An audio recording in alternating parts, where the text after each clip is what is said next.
In this session that you're about to watch, Alicia and I talk about the hard stuff, the hard conversations that we all have to have in business that none of us really want to.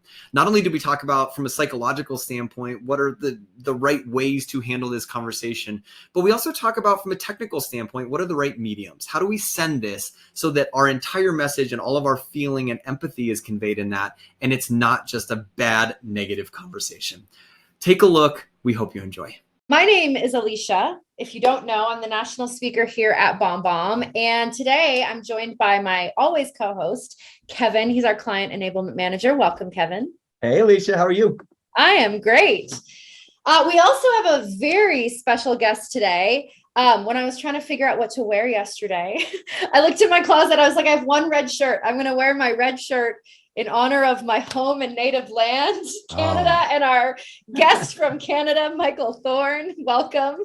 Hey, Alicia. Thank you for that. We miss you being here. I miss being there too. We were just talking about all of the economic perks, but I miss the snack perks mostly. Yes, I was still questionable on one of your snack perks, but I'm going to give it a go with the family later on this year and just see how bad it is. That's an inside thing.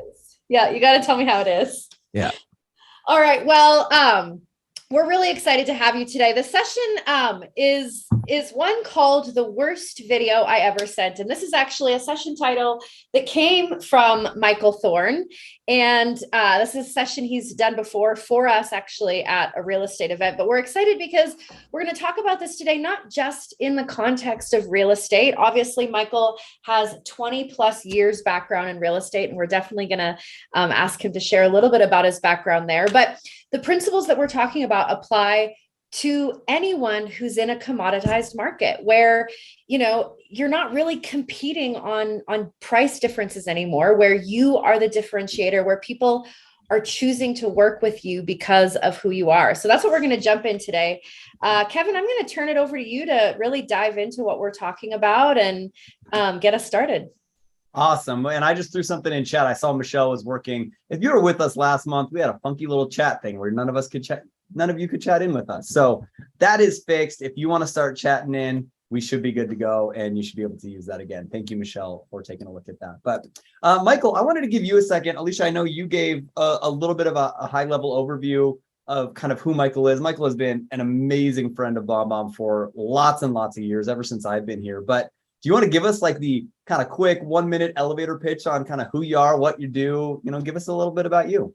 Sure. My name is Michael Thorne. I'm on a real estate team with two other amazing agents, Jordan Maisie and Trisha Bongers, and we work out in Langley, BC, which is about 30 minutes east of the amazing city of Vancouver, British Columbia. I got my real estate license on my 19th birthday back in the early 90s. And because of that, so I'm just coming up on 30 years next year. It's incredible.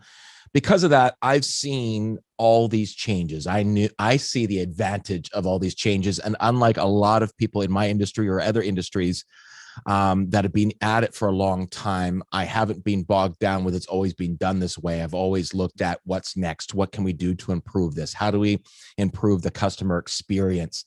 And early in my career, it was very difficult to do that because we were limited by technology and by access and by communication.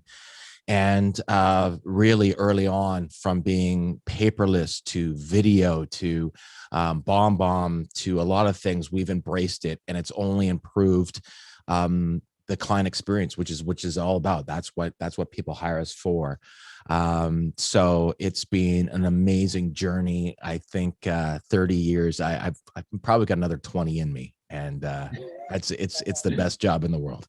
That's a lot of years to be working with people, working through all the hiccups and problems that real estate brings your way. I just saw Beth Ellen chatted in. She's hitting 42 years in Halloween that she's been licensed. So it's amazing. It's amazing. No easy walk. You got a lot of ups and downs in that world with the markets and things. So, well, Michael, thanks for being here. We are really, really excited. And I love that you brought up, you've never been bogged down by you have to do things a certain way. So I'm going to launch a poll for everybody out there as well, just to see kind of how are you using BombBomb? Where are you at in your experience? Is this something that you've really integrated as part of your business, or is this a brand new thing? Heck, maybe you're not even a customer. You've never used it before.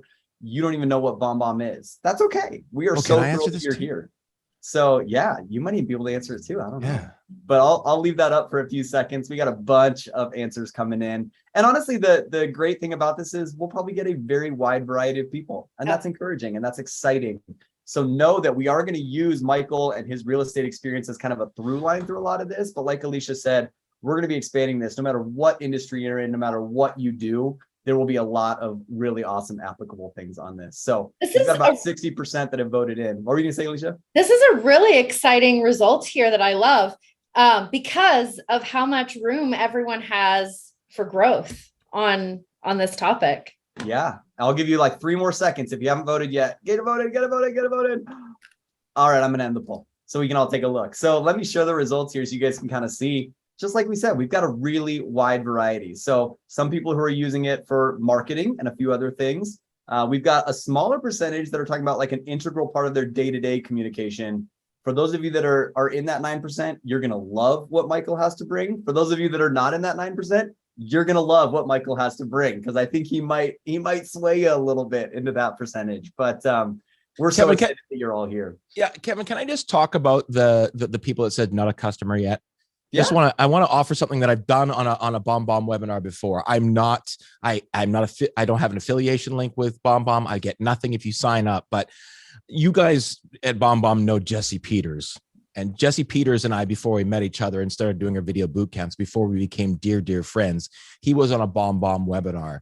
And one of the offers I made to anyone that's not already with BombBomb is send me an email after the webinar and I'll send you back a BombBomb, a personal BombBomb. Because I think once you receive a BombBomb and you experience it and you see how the communication is different, then you kind of go, oh, I got it. And Jesse sent me a request after that webinar before we ever knew each other. And I sent him back a BombBomb. And I said, hey, Jesse, it's Michael. We were just on the webinar together. This is what it's like. And it's just for my backyard. And in a moment, he went, I get it. And so I think a lot of people that are in that not a customer yet, it's hard to get your head around why it's different to communicate this way.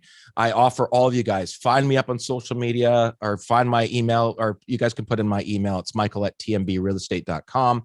Send me an email and just said, please send me a BombBomb in the title or something like that. I'll fire you off a BombBomb in response from my mobile app or wherever I am at the time. And then you'll see why it's different. And so I put that offer. And if there's all of you guys make that offer, I'll take me a while to get through them, but I'll get through them by the end of the day. There we go. Let's keep Michael busy for the rest of the day. A generous offer. Just for those of you that haven't been on a session with us before, please use that chat bot. And, throughout the webinar, if you think something is cool, let us know. If you've tried something that we're talking about, let the people, in chat know.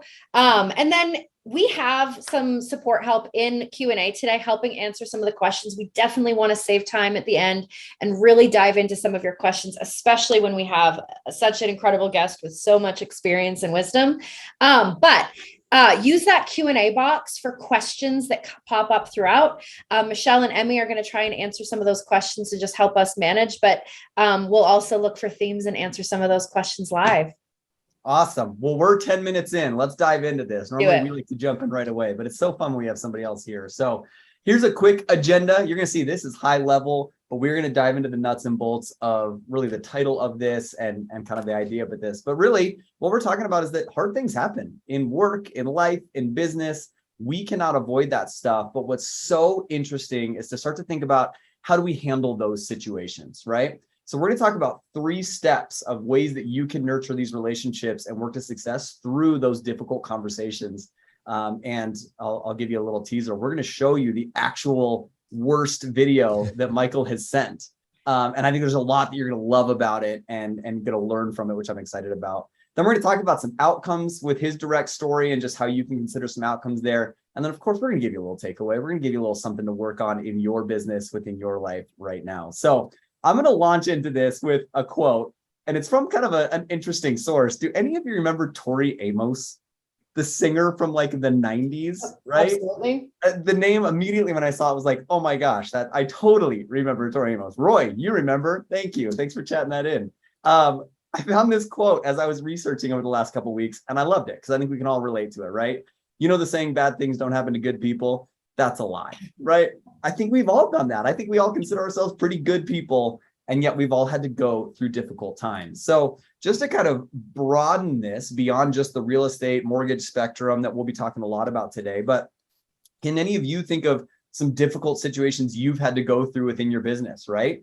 I've got a couple that I'm going to throw up on the screen here right now just to give some different ideas and things of what you could think of. Layoffs, price increases.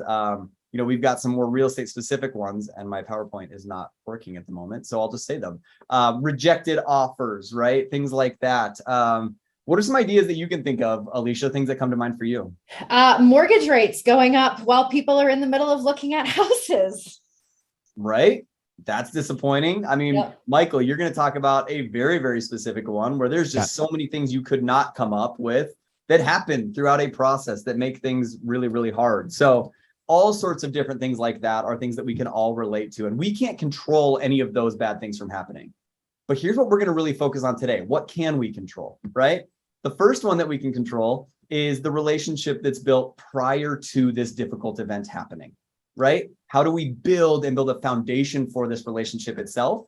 And then from that point, what is our response to this event? And that's what I'm so excited to hear about with Michael's situation is he talks about this whole gamut of things. So Michael, why don't you jump in before we jump into these 3 steps specifically? Give a little bit of context for this situation. What was going on with this kind of situation as a whole? We'll walk through all the steps as you work through it, but give us a little bit deeper context into this story, this situation specifically. Yeah. Okay. So this specific situation, I mean, it starts off like any other real estate transaction or any other normal transaction. We've got a husband and a wife that want to put their house on the market. This was prior to the craziness of the last few years. And I think one of the things that makes this so relevant, talking about it now, is the market in which this took place is the market we are in or moving towards now. You know what I mean? And so this ability to communicate and do customer service for a lot of agents or a lot of people in different industries, because it's been a booming economy, those might be not skills that you've used for a while, or might not be skills that you've learned at all, over the time. So we're talking about a normal market. We're talking about a property that we want to put on the market that should probably take 20 days to sell, something like that. It's a beautiful property. We price it right. We do great marketing, and we get an offer. And the offer goes through its process, and for one reason or another, and I don't remember all of them, it falls apart. And so you got to start that wheel again. You got to get people back into it. You try to get other people interested. A month goes by, we get another offer, and that offer falls apart. And during this time, it's apparent that husband and wife are going different directions. And they're very pleasant with each other, but they want to move on with their lives. They want to get to the next chapter of their lives. And now it's been 6 months. And everything else around them seems to be selling and going well. And we get another offer, and that offer falls apart. I mean, it's just things that we couldn't control over things we couldn't control over things we couldn't control. And so that's where we are when things start to get to where the point where the point of the worst video sort of comes in, is that we're 6 months into a very stressful, inconvenient process. And everything in this process should have them typically looking at me and the team going, what are you guys doing wrong? That's really where someone should go. And it's because of the way we choose to communicate with our clients that was never a thought. And I think that's the real takeaway in all of this, is they had every reason to blame us for us to, especially in industries like mine, mortgage brokers, all these people that can put in all these hours. And at the last minute, if you lose that client, you don't get compensated. It's not like I can't ask an accountant to work 40 hours on my annual taxes and then at the last second say, I don't like the return, I'm not paying you. I'm in it. That's an hourly rate I'm being billed. And so we get into these situations and losing that, not only do you lose that transaction, you lose that emotional investment, that time investment, that financial investment in that property. And then you also lose the ability of creating a raving fan, which is the thing that we focus on in every step of the way, is to create raving fans, because that is the best marketing imaginable today and moving forward. Well, I think what you're touching on is so important here, Alicia, and then I'll hand it over to you to kind of expand on this, because I know you've got a ton of thoughts and research that you've put into this side of it. But that really is our first point here, is establishing yourself as a trusted advisor, right? This started out as a very normal real estate transaction. Yep. We've got a couple coming in that something's happened in their life, they want to sell their home. All of that's pretty by the book. And then the things start happening that you can't control throughout that, right? So you setting that foundation and building yourself in that relationship before anything negative happens is vital to them continuing to work with you through those 6 months. Alicia, I want to give you space to say what you were going to say. And then I also want you to expand a little bit on this, because we did a webinar on being a trusted advisor a couple of months ago. And so I wanted to do a little refresher and reminder of some of the points that we talked about there. But Alicia, take that and kind of run with it. What were you going to say there? Well, yeah, what Michael was saying there, is so important, that he said it's the way that they communicate with their clients, which, this is something that Kevin and I are over and over every month trying to help you understand and give you tools and strategies to understand that while, BombBomb can be a marketing tool, right? You saw that in our poll question that, I'm using it for marketing and a couple other things. And so many people get in their head this idea of using video is just for blasting it out there and getting exposure. But the most powerful thing you can do with your BombBomb account is to use it as part of your communication. All of the things that make you good at your job as a salesperson or as a communicator or as someone who's serving clients, your ability to empathize and connect and explain things and bring your context and your experience to documents. Like, this is all communication you're doing anyway. Video is just giving you that opportunity to do it in a way that connects better and conveys the information, which is what we're always trying to hammer home. If you joined us last month, we talked about using video to really establish yourself as the trusted advisor, to use video to provide deeper levels of value. Like, what's a way that you can just go a little bit deeper in educating your clients or setting them up for success, or, explaining things using the screen recorder to differentiate you from every other sales professional. The Be Intentionally More Human was that idea of obviously using video to be a human being, but also recognizing the humanity of the other person on the other side, right? Remembering that it's a human being. This is really important when we're talking about these tough situations. You in your business, you may have handled a situation like this 50, 60 times. And it's easy for you to get into this mode of like, this is what we do. We solve these problems. But for your client, this is the only time they've ever dealt with that. And being able to remember that there's a real human on the other side of that. And so when you can communicate with that empathy and with that clarity, it's really respectful of who they are in their experience. And then this last one was show up as the expert, right? You have all the information. Don't be afraid to just really be the expert all the way through that transaction, which I love that Michael had these things that they really aligned with our bullet points as establishing ourselves as a trusted advisor. So Michael, I want to hand it over to you and hear your context on your take on this, the building raving fans, communicating well, and then bringing the clients along with you. Yeah, let's break those down one by one. Sure. Talk about the building raving fans part, Michael. That's one that I've learned from you as I've been watching some of your content. Yeah, I mean, I think that's the whole point of this. And we're very transparent about it with our clients. We start off every presentation, no matter what we do, with a simple quote. If it's a buyer presentation, seller presentation, investor, doesn't matter. With a quote from Walt Disney, and it says, "Do what you do so well that people come back and bring others with them." And we basically say, this is how we're going to take care of you. If at the end of the process, you're not willing to come back and bring others with them, then we've failed our ability to grow our business. Like, that's our number one priority, because that's our marketing. So if at the end of it, you're not happy, then we don't succeed. Like, we plain out say our very first slide that that's our goal. And so therefore, then we can say the following to them.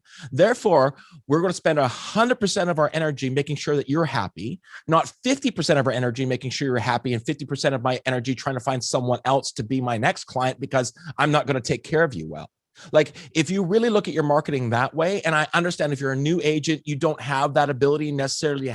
You need people in front of you to then create raving fans. I get that dilemma. But once you have the ability to have a raving fan or someone in front of you, don't worry about the next deal. You've got a person who's got coworkers and family and all these other people, friends right in front of you. Take all of your energy and create a raving fan. And we've got a system, a little chat that we do to put up the goalposts. Find out what their idea of a raving fan is, and then we just do that. And a bigger part of the thing too for us, and you've got it up there, is this elimination of friction. You were talking about, Alicia, just now, that BombBomb's so much more effective and a way to talk about it. But even if you take it from a selfish level, I'm able to provide a better experience for my client in a much quicker, easier way for me. Like, it's easier than writing an email, especially if you go back when we finally play the worst video of all time, then sit back and go, what would it take to then create an email that shared all that information I shared? It'd be an hours long. It would be hours long task to create that effective of a communication. And so it's the elimination of friction is a big thing for us. We don't look at technology and say, how can we implement this technology to make Jordan, Trish, and I make our job more easier? We go, how can we implement technology to create a better experience for my client? And as long as that isn't ultimately too disruptive to my business, that creates more friction for us, that we can't do our business, then we implement it. So we've implemented a lot of things that create a little bit of friction for us, but eliminates friction for the client. Mm-hmm. And that's where you've got to focus everything that you do. And other industries, I don't know if you've been through the same thing we have been in real estate, but we're no longer the gatekeepers of the data. That used to be, as an industry, our value proposition. That's not our value proposition anymore. And thank goodness it's not. Our value proposition is all unique to each individual agent. And you have to just figure out what that is. You got to figure out what it is for you. And for us, it's creating this incredible experience in super stressful points of people's lives to eliminate that friction, to make it easier for them, because we're the expert. We're the person that's done it before. We know what the path is in front of you, and we're just helping you down it to avoid the obstacles that are sure to show up that you wouldn't be able to recognize because you've only done it once or twice. And so that's really what we try to do at every corner of our business. So you have a really great way for asking the question of your clients about how you can turn them into a raving fan. Tell us how you frame that conversation. Yeah, it's like, and the beautiful thing about being on these webinars, you just need one nugget. You just need one thing that transforms your business. And I was listening, and I always give him credit. He's a realtor by the name of Sean Moore. I've never met Sean in person, but he changed my business. He showed this script. I don't like the word script, but a way of having this conversation. In an instant, I went, oh, we're doing that. And we've done it every conversation we've had with every buyer and every seller for 10, 15 years, and it's transformed our business. And it's simply at the end of a presentation. At the end of the presentation, we say, okay, so that's the presentation. Is it okay if we talk about ice cream for a couple of minutes? And it shakes people up. We want to talk about ice cream. And I said, okay, what are those 2 or 3 things that we would have to do that at the end of this process, you would recommend us to your friends and family and coworkers? And then we shut up and we listen. And the initial 2 or 3 things, and I've given it away a little bit, initial 2 or 3 things that people say are always 2 or 3 of the same 9 or 10 different items. Communicate really well, do it fast, do it for the most amount of money, take these headaches, whatever it is. And we shut up and then we write them down. And then we say to them, okay, those 3 answers are the ice cream in the bowl. What is the chocolate sauce of your experience? And they've already told you what it would make them to be happy. Now you're saying, what's that next thing on top of that? And we listen, and then we write it down, and then we deliver it. And in the 10, 15 years that we've been doing this, the chocolate sauce has never been something expensive, something time consuming. It's always just this one little thing that's particular to them that would make their experience amazing. I mean, one of them one time was, and I think it was a sarcastic comment. He said, bring me a case of Budweiser upon subject removal, right? And so sure enough, subject removal happened. We sent it off. We emailed it off. I said, congratulations. I put it on the doorstep. I rang the bell and I walked away. And the email I got back was, oh my God, you remembered. That's so funny. And it may have been sarcastic, but that opportunity to create a moment that they told you to create, like you didn't have to think of it. They told you what to create. All you have to do is deliver what they want, as long as you know what it is that they want. And I know that we systematize our businesses, but we can't systematize them so much that we forget that what this person wants isn't the same as what this person wants. The priorities of this person is different than the priorities of this person. We can't just treat people like a factory and expect to have these really raving fans that have these super customizable experiences. We can't do that. It doesn't work that way. And so that's the ice cream chat or talk. And it's gold. It's gold. I have no idea how effective it's been over the years, but it's transformed our business. I love it. And it's so simple, right, Alicia? I mean, it's literally, you're giving people a chance to talk, you're listening to them, and you're doing what they asked you to do. I mean, the ice cream is a fun way to navigate that and work through that. But people want to be seen and heard and understood and what their needs and desires are. And if it's as simple as buying a 12-pack for somebody, that's the easiest thing in the world you can do, right? Absolutely. And it's almost like, I mean, the pack, the case of beer is almost like, that's not, that was not even the win was so much greater than, like, it wasn't about that. It was about, you know what I mean? It was like this experience that's different. And it's, as long as you know what someone wants, all you have to do is do it. It's really easy. It takes a lot of pressure off you as an agent, because you clearly know what they want. And another thing too, when it comes down to the hard point of negotiations, and no matter what you do, and they go and they start, and everyone gets emotional. Everyone gets emotional. You can go back and go, remember before we started, you told me that the things that were most important to you were 1, 2, and 3. And it really, oh yeah, that's right. When I was thinking clearly and I wasn't emotional, I wanted to have a good price, not a great price, but time was really important. And you know, and then you can help them get back to finding out what's important. I mean, we're the one guiding them through the process. We're trying to achieve what they want to achieve, not what I want to achieve, what they want to achieve. Yep. I love for everybody, right? Yeah, go ahead, Alicia. Sorry.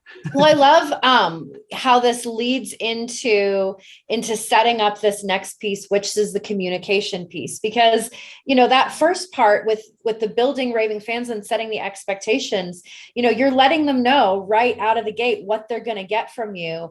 And then that second piece with the communication is also how you really, really deliver on that, how you differentiate yourself, how you continue to show up in this really unique, powerful, more connected human way. So let's talk about this, the communication piece. Kevin,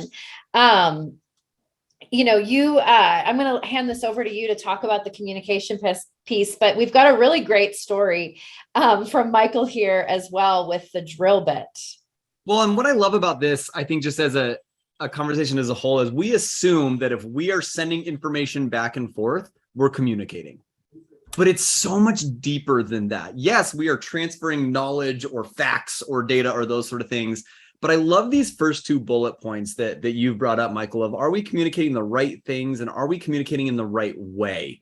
Will you talk about the drill bit story? Because I had never heard this before, but I loved it as a metaphor of, are we communicating the actual right things to our clients?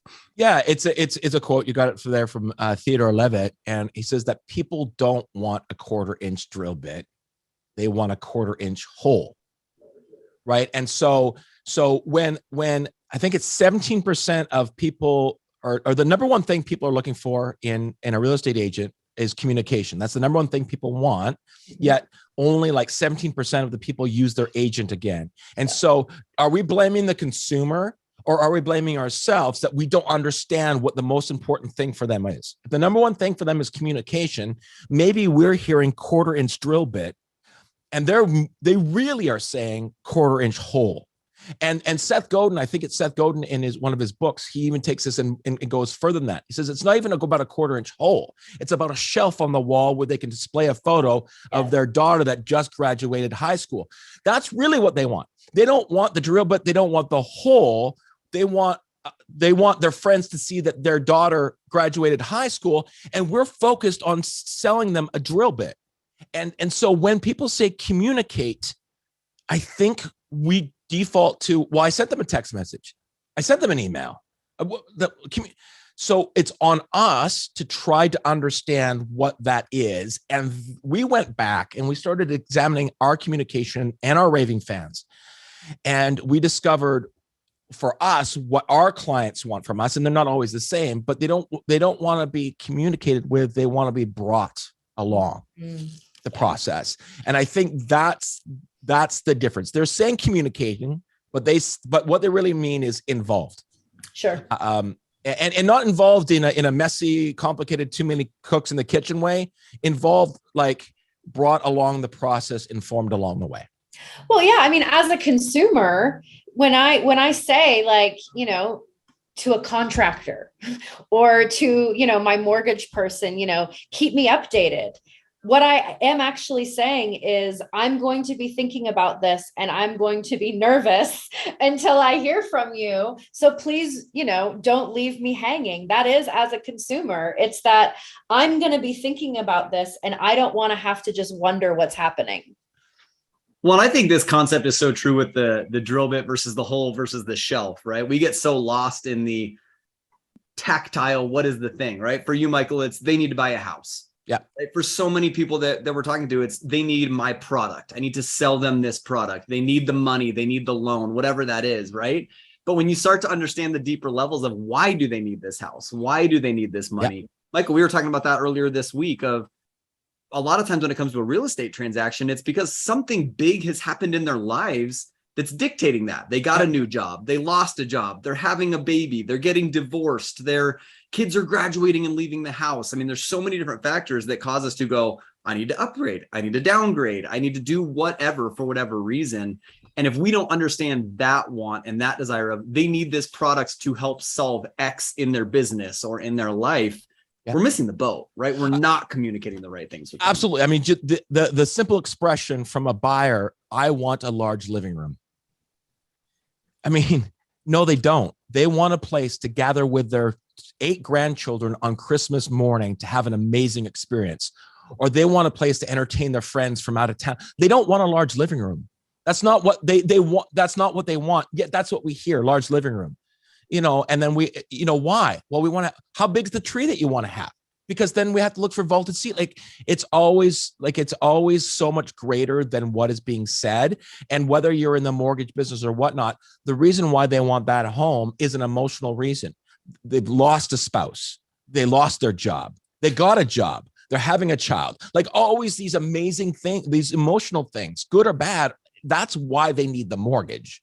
And I understand mortgage brokers really being upset, and I would be too, when it's just like rate hunting. But that's our job to explain to them that we're invested in something greater than, if they're just a product to us, then you can't be mad at them for them looking at you as a product. You know what I mean? You can't be upset about that. But if you're willing to treat them like they're making a huge and you're invested in it, then they'll be invested in what you can do to help them achieve that. And so, you know, a lot of this comes back to us. You know, the communication part of the miscommunication, the drill bit versus the drill hole, that's on us because we can't blame them for saying one thing. You know, it's us to be able to, you know, understand and then deliver on that. Yeah. Alicia, will you talk a little bit too about these bottom points, the communicating in the right way, the when are the right times to use Totally. video? When do you recommend not always having to use video? Yep. And then that'll kind of lead us into, Michael, your whole point of just bringing the clients with you. But I'd love to hear your thoughts on this, Alicia. Yeah, I mean, we try and break down at a really high level, like 3 times when you can pretty much always be guaranteed that video is going to be a better form of communication than plain text communication. And that means email or text messages. And so that first one is always when you're building on a relationship, either the first touch with someone or when you're still trying to establish that foundation of trust. The second one that we always say is going to be more beneficial is if you're trying to explain complex information. If you are in insurance sales, or if you are a lender, or if you are a coach, or if you are answering service calls, or if you're in real estate, a large percentage of your job is explaining things to clients, and video is going to give you an opportunity to do it. That's part of the bringing them along with you, whether that's the screen recorder. I know, Michael, you love the screen recorder because it lets you bring up a document or a website and walk through it. But so that explaining complex information.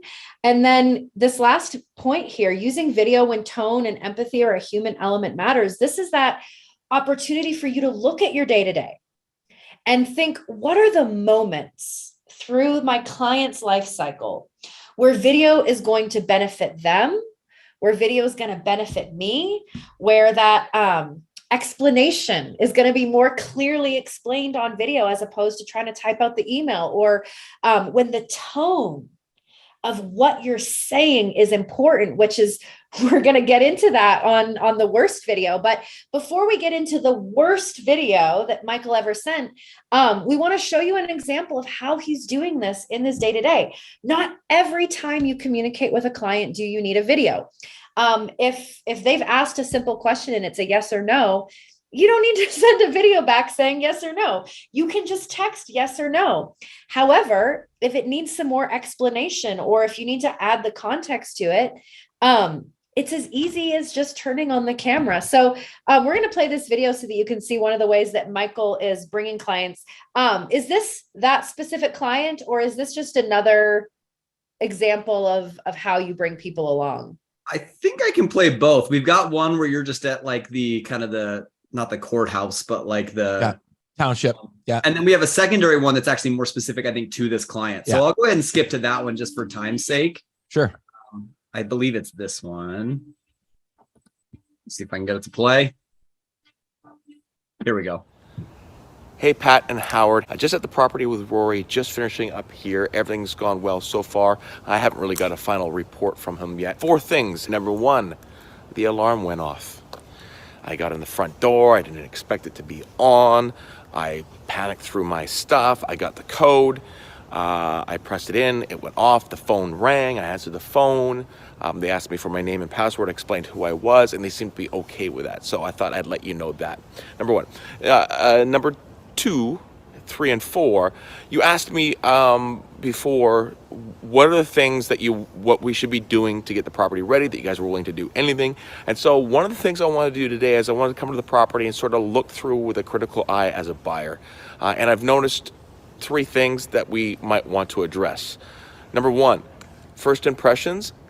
The garage door is looking rougher than I recall it. Now, I'll go ahead and pause it there because I think they can kind of get the gist of what you're going into. But explain, this is literally you physically bringing them with you to different places, which I love. You're using the mobile app, you're doing it in the moment, but all the time. And that's what I mean about bring. I mean, it's not come back here. And I'll give you another example to all the people that sent me the emails. And I don't know if we want to make that offer again. But Laura, Scott, Christina, Mike, Tamika, Ken, these are people that are going to be sending bombs to afterwards. And what I won't be doing is doing it here, because what we do is we fail to have all you need, and especially when we're talking about creating new clients, all you need is a reason for them to connect with you. Just one thing that makes you different than another phone in the phone book. And so I'm going to send my response bombs to all of you, probably from my backyard. It's a lovely day. And if my dog walks through and comes up and gives me a kiss, or if my son walks in and says, hey, Dad, I won't stop the video. because it just gives you a reason to connect with me. If you're a dog person or if you've got kids, it just gives, oh, he's like me. And so, a set like this is great for a webinar or for some of the trainings we do, the podcast and all that sort of stuff. But it's not great for when we're communicating because it becomes sterile. It's not them. And so I take them. I would love my mechanic to give me an update with my car on a hoist behind me instead of an email. It'd be easier for him. Look we're working on your car. That's the mechanic. His name's Dave. Like, that makes it so much more personal. So yes, I bring them wherever I am.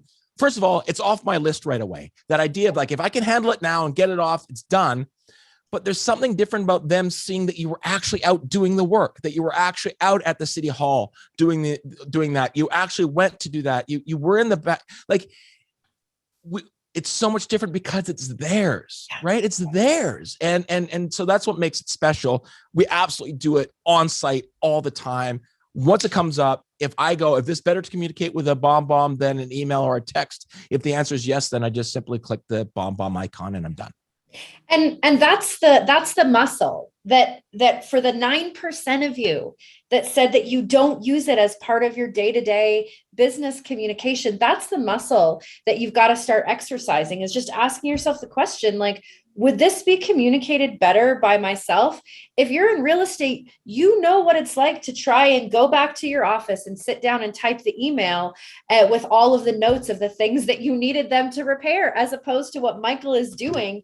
He's doing it in the moment. They see it. It's connected. He checks it off his list right there. It benefits everyone. Well, and I love one. And Kevin, sorry, Kevin, just go ahead. Because I don't want you to click it. Please look at the thumbnail, the paused thing on the screen right now.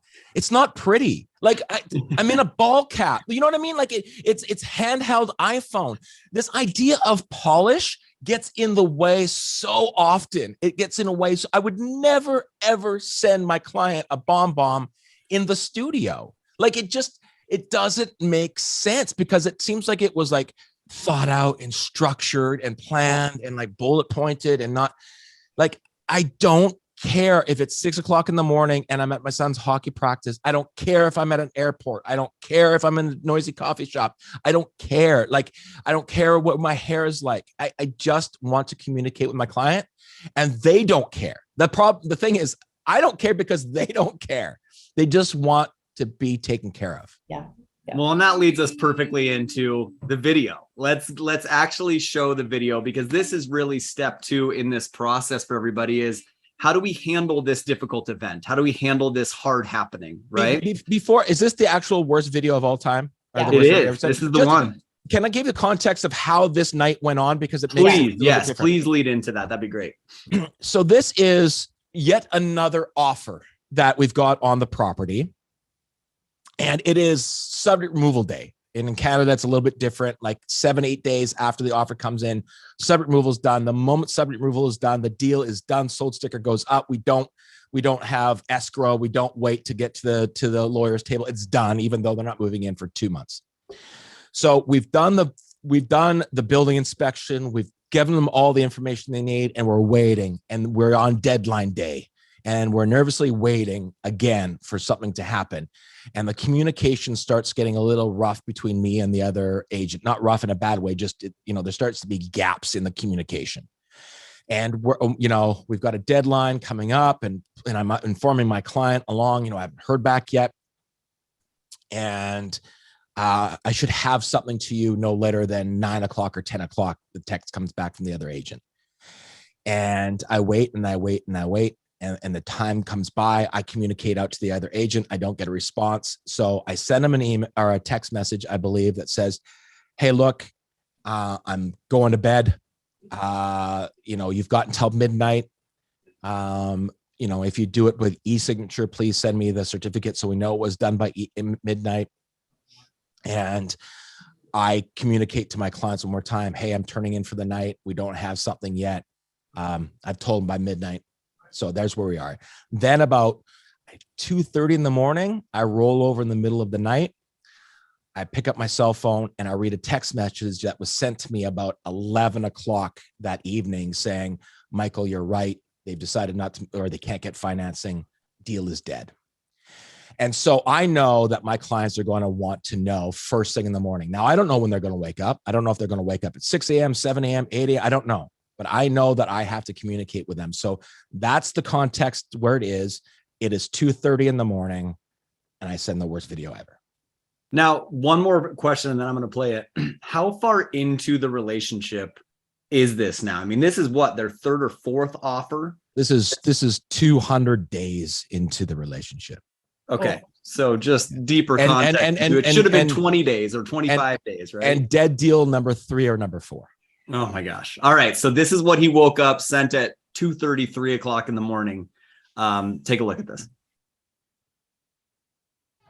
Hey, Pat and Howard, it is Michael. It is 1:09 a.m. I rolled over in bed, sort of came to, grabbed the cell phone at the chance that we did get an update, and we did.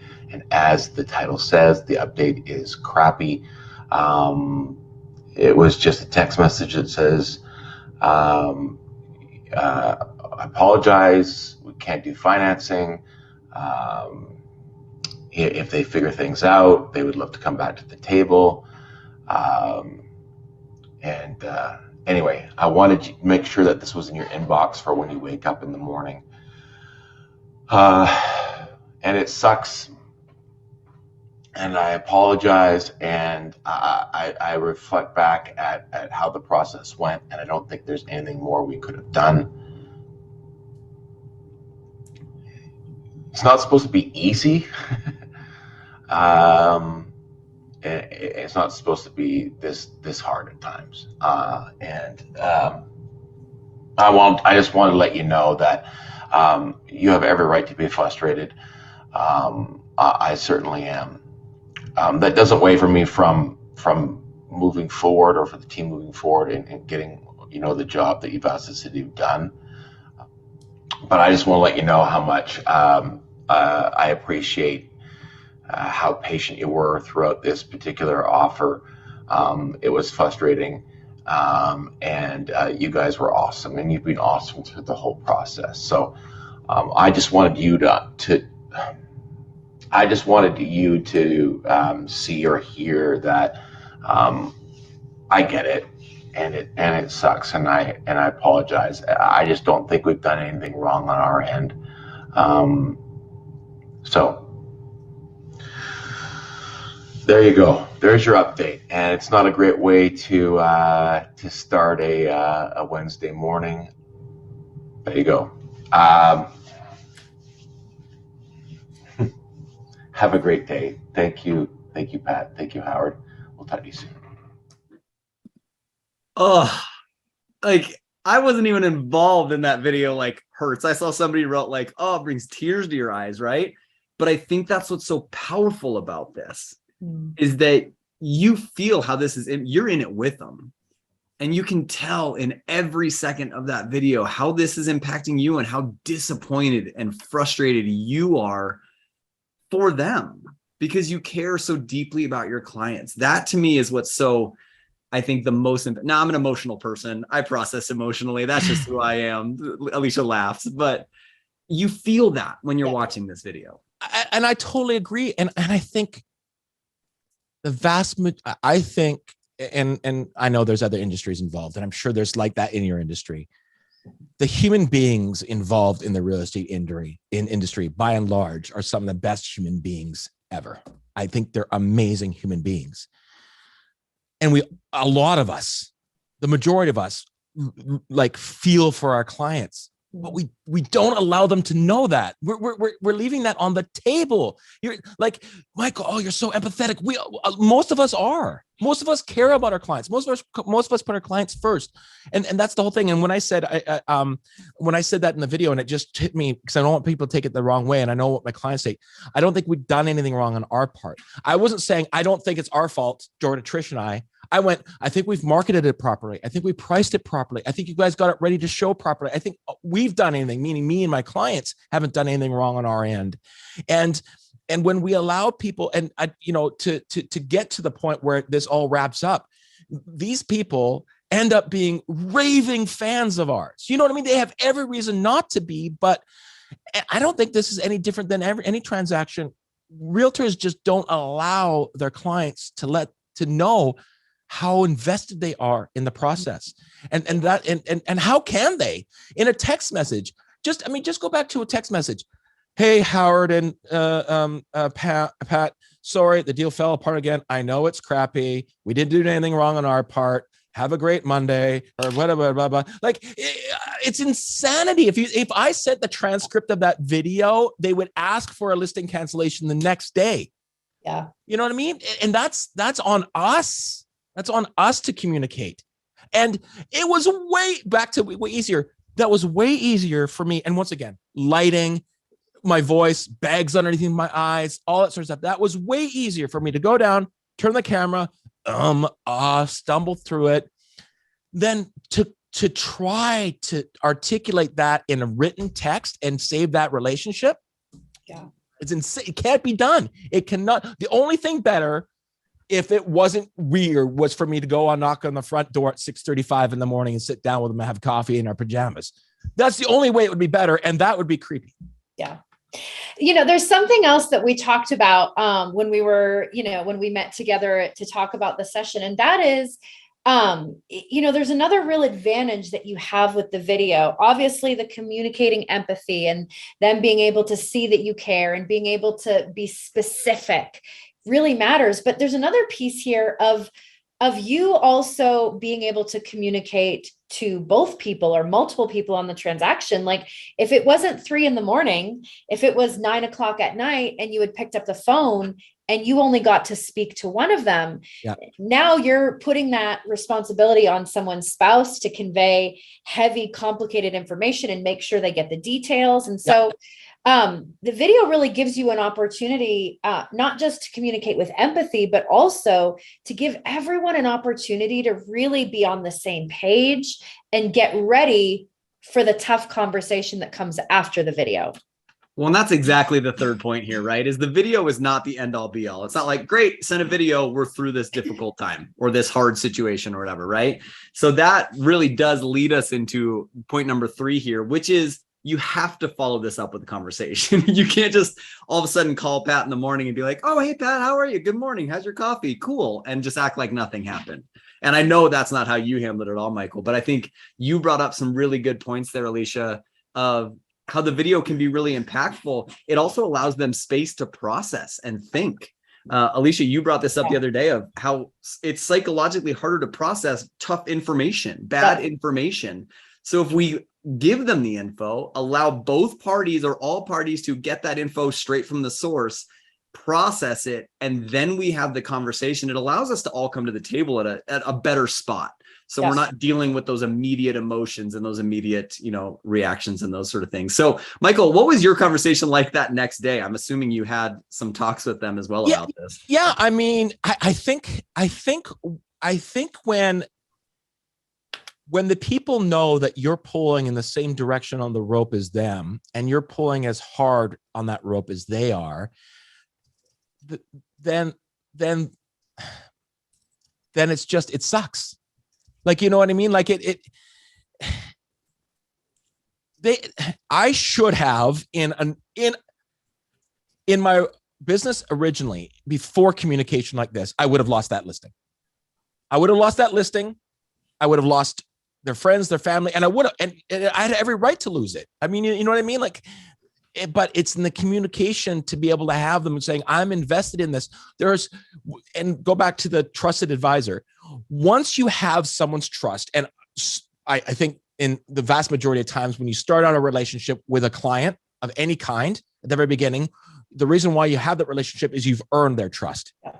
Maintaining trust is so easy once you have it, right? Once you have respect, it's easy to maintain. You can lose it, but it's easy to maintain, or trust is easy to maintain. And so I never give our clients an opportunity not to trust that we're doing the right thing for them. They never have a chance to waver whether we are taking care of them or not. And so it was never a tough conversation about how are them and us going to deal with it. It's how are we going to deal with getting the product sold or getting to the finish line. And so I think the conversations generally are really easy. The other thing I do, and I mentioned it in that video, was crappy news or crappy update. That's the title of the video. I'm never hiding the communication between a little bit of 3 minutes of small talk before I get to it. Like if I call my clients, I'll call them and go, Tom, bad news.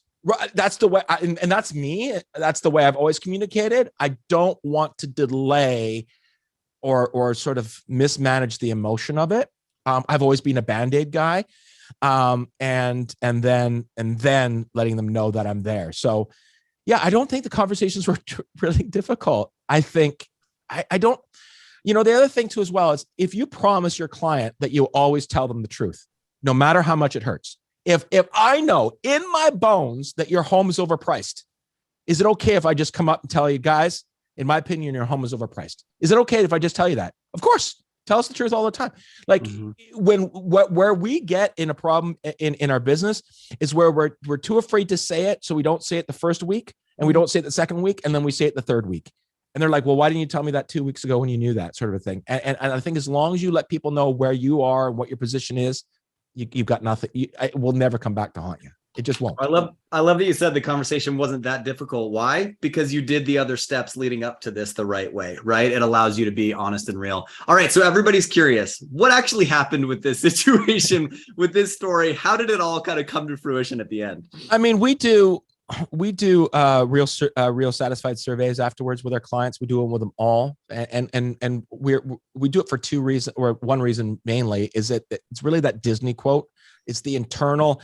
I mean, there's a lot of products out there that get you the quote or the recommendation, but we want that star ranking of detailed questions for our internal customer satisfaction. Where did we let you down? Because our whole thing is the Disney quote: do what you do so well that people come back and bring others with them. And if we're letting people down in a certain section, we are hurting our marketing dollars, and our marketing dollars are cheap. It's take care of our client.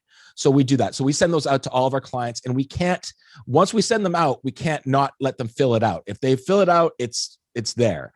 And 305 days it took us to get their home sold. 305 days in a 20-day list market. And you can see the rate. I mean, that's a picture of us out at dinner with my family. They bought us like a $200 gift certificate to the keg, and they're like, thank you so much. And they both bought homes through us. So I think that's a really important thing for everyone to grasp here, that like this was a 305-day transaction. And at the end of it, they bought Michael a gift because they were so thrilled with the way that he took care of them. I mean, that's the definition of raving fans, right? Exactly. It does. I mean, and look at the quote on the bottom, a category even stronger for excellence required for patience. Patience is an emotion that, you know what I mean? Patient. And they said patient twice. Like patient almost meant like we were the ones holding Michael up. You know what I mean? Like he was willing to stick through it. And I think they were the patient ones. Yeah. But that came through I didn't waver. I was here. Look, we'll get it done. I'm here for you. And it's just this opportunity to communicate in a way that we couldn't communicate before. And if you're not communicating in these are all human things. And so I don't care what business you're in. You could be the mechanic, which is just, wrenches and stuff. It's not. That is the family vacation mobile. It's what gets them to work. It gets them to the trailhead on the weekend. Like it's such more than what you think it is. And it's everything we do is emotion. Was I heard? Was I taken care of? Did he care for me? It's all emotion. All emotion. Awesome. Well, thank you. I mean, we'll stick around for a few more minutes, Michael. I know you said you've got a little bit. If there are any questions, there are. But I do want to say it again because I see that our viewership or our attendance has gone up. If you're not a BombBomb customer and you don't know what it's like to receive a BombBomb, and I've got a list of them, Alicia. There's a bunch here. I'm excited. I just got another one from Jeannie. Send me an email and I will send you a BombBomb today. And then you'll experience not only how easy it is for me to communicate, but you'll understand what it's like to be communicating that way. And as you're listening to my BombBomb to you, just put yourself in the position of being your client. And I'm not affiliated with BombBomb. I get nothing for this. I'm the Raving fan, right? That's the thing is I'm the Raving fan because you guys have done it. You've made my life better. So I'm the Raving fan the way my customers, our clients are Raving fans for us. That if you watch my video email, and it'll be simple, it'll be 20 seconds. It'll be just, hey, how are you doing? This is my backyard. Hope you had a great day. Just understand that that is a different communication and then go, oh, I can do that for my client. That's all you have to do. It's a no-brainer. I think I'm going to take you up on this, Michael, more just because I just want to be friends. I just want to be more friends. So, send videos back and forth. If you've been holding on to a question, throw it into the Q&A. There's a couple there we're going to answer. Michael, I do just want to let you know, I don't know if you saw it in the chat, but I saw several people in the chat saying how this has changed the way they're going to use BombBomb, which is what we were hoping for today. I mean, that's the win. And I took these takeaways real quick, and then Michael, we'll let you tell more stories and expand. These are the 3 points, right? So establish that trusted advisor, build the relationship, use video for the actual event, just like the example we showed you from Michael, and then follow up with that conversation. Don't avoid it because we sent the video, right? So the homework for you guys today that we want to give you is think about a business relationship that could use some strengthening right now, right? Let's not wait for the bad event to happen to try and pick up the pieces, because that will be much, much harder to have that conversation. If you start investing now in those client relationships, send them a video, touch base about something that you've seen happen in their lives, follow up on something that maybe we dropped the ball or forgot about a couple of weeks ago, right? Use this opportunity where things are still good and fine to continue to build yourself as that trusted advisor and continue to build that relationship with each other. That way, if and when, hopefully never, but if they do come up, we'll be able to handle those kind of hard times and those hard events that are coming through. So that's our homework for everybody that's still here. If you want to stick around, Michael, I know you've got lots of more nuggets of wisdom. I would talk on the subject forever. Like you'd have to Trish will have to come in here and drag me out to put me back to work. But one of the things I think people need to really understand, and the reason why BombBomb's so effective, is because most people, no matter your profession, has experienced your profession prior to experiencing you. Mm. So if you've had a real estate transaction before you work with our team, if you've ever had a mechanic before you're at the mechanic you're at now, if you've ever got a mortgage from someone else other than the person that you're getting a mortgage from now, they've had a normal experience. And when you're able to treat people in this fashion, it really blows their mind, because there's a bar that's being set. Now, a lot of our clients are first-time home buyers because they don't know any better than us. They're loyal to us because we take care of them. But I think some of them goes, oh, this is just the way the industry is. Everyone takes care of people like this way. You know what I mean? And that's not the case. So understand that people have a bar. And if you break it, that's where they go, oh my goodness gracious, if you're getting a mortgage, you have to use this guy. Like you just have all these walking billboards around, and it is that influencer type third-party recommendation that we trust when it's your aunt saying you're an idiot if you don't do this. And that's the way I am. That's why I'm like for BombBomb.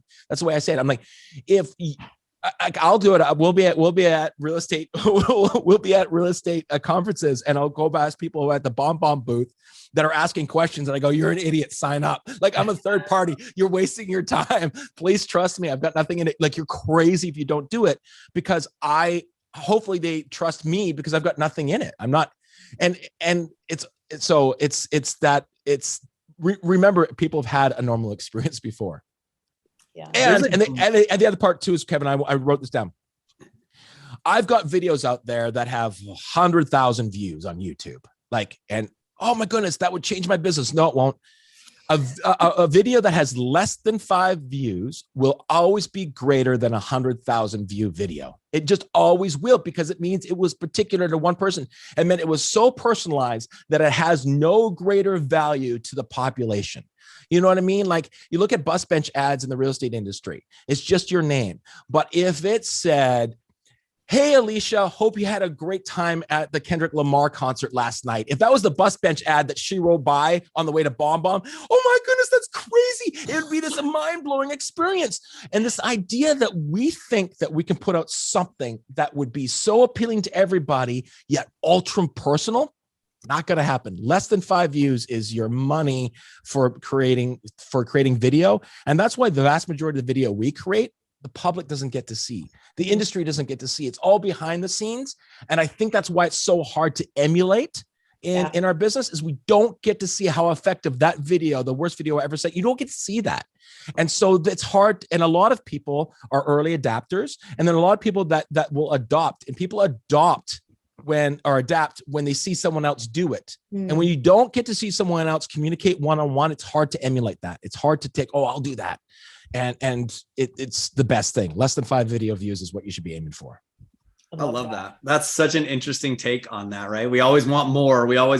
But to kind of refocus that. We've got a really interesting question that actually came in twice in the Q&A that I would love both of your perspectives on. And it's the kind of general question is, how is BombBomb different than other apps? Like WhatsApp is one that was mentioned a couple of times, right? If we're using WhatsApp for video communication. Alicia, I'll throw it to you first, and then Michael, I'd love your perspective on this too. But how do you think BombBomb is different from that? I mean, WhatsApp is more of like social video is how I would use it. Like you can definitely send videos back and forth on WhatsApp, but you're just stuck inside that app.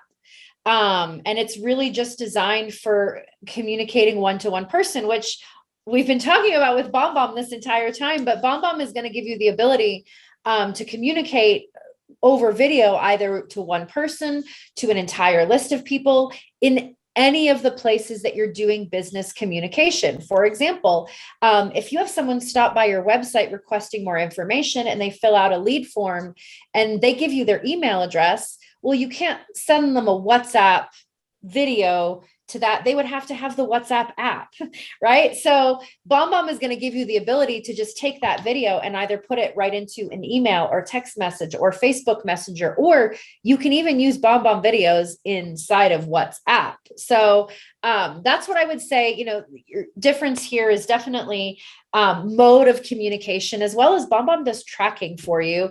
We let you know in real time when people are opening your emails and playing your videos, so that you can take your really precious follow-up time and focus it on the people that are ready to actually engage with you. Michael, what's your thoughts on that? We got time. A couple of things. First of all, I think the most important thing is serendipity. I think BombBomb creates serendipity in a way that nothing else can. And what I mean by that is when we send out a unsolicited CMA to a past client of ours, we do the video, and then 3 months later, I get a notification that they've watched that video or they've opened that email again, a CMA that I sent, they've gone through their inbox. Then I reach out and say, hey, Tom, just following up with you. I sent you an evaluation on your property 3 months ago. The market continues to change. Would you like to have an updated version of that? And they go, funny enough, Michael, we were just thinking about you. That serendipity that is created by tracking and triggers cannot be, people love serendipity. I don't know how many times I've turned to Trish at the office and I go, it just happened the other day. Oh my goodness, what's his name? I guess his name doesn't really matter. But Malcolm. And I said to Trish, Malcolm's about to call. And phone rang 5 minutes later. Hey, Malcolm, it's Michael. And she's like, what? I'm like, I saw my emails open on BombBomb, boom, boom, boom, boom, boom. And I know that he was searching, okay, where's Michael's phone number? I know the interaction that's about to happen. I know that's there. The last point was ice cream. When we talk to our clients about ice cream, what experience do you want to have? One of our questions is, how do you want to be communicated with? Email, text messages. Great. Understand that you want to have text messages, but in certain times, I'm going to pick up the phone or I'm going to come to your kitchen table. But BombBomb now can let you send a BombBomb video anywhere, basically. You type on your computer or you type on your phone. So they say communicate via text messages. Great. Firing you off a BombBomb. I want email. Great. You're getting a BombBomb. I want Messenger. Great. You're getting it. I want LinkedIn Messenger. Great. Doesn't matter. Wherever you want to be communicated, it's important that we deliver the experience that our clients want. And if our clients want LinkedIn messages, they will get LinkedIn messages from us, but it doesn't affect the way we communicate. And so it's not even close to being the same thing. And time, automatic upload, gone, done, tracking. And here's the thing too, as well. When I update a client, where we are in the process, I got a husband and a wife. And I send them a video saying, hey guys, we've just got a counter offer. Here's the price. It's open till 8:00 at night. And it's 3:00 on a Wednesday afternoon. They're at work. And then I can sit back and I go, oh my goodness, I need them to know the updates there, because they need to know, okay, he's opened it. He watched 93% of the video. Okay. Now she's opened it. She's watched 100% of the video. Good. My job is done. They've been updated. They've been communicated with. If they don't want to call me back because they're busy at work, no problem with me. I know I've relayed and communicated the information to them and they've received it. That freedom of knowing, not only did they watch my video, that they watched 93% of the video, they got all the way to the, so anyway, I hope you have a great click. They've gone on, but they've gone to work because all the important information is gone. So they watched 93% is a very common percentage in my videos. But I know they've been updated. So it's not even close to being the same.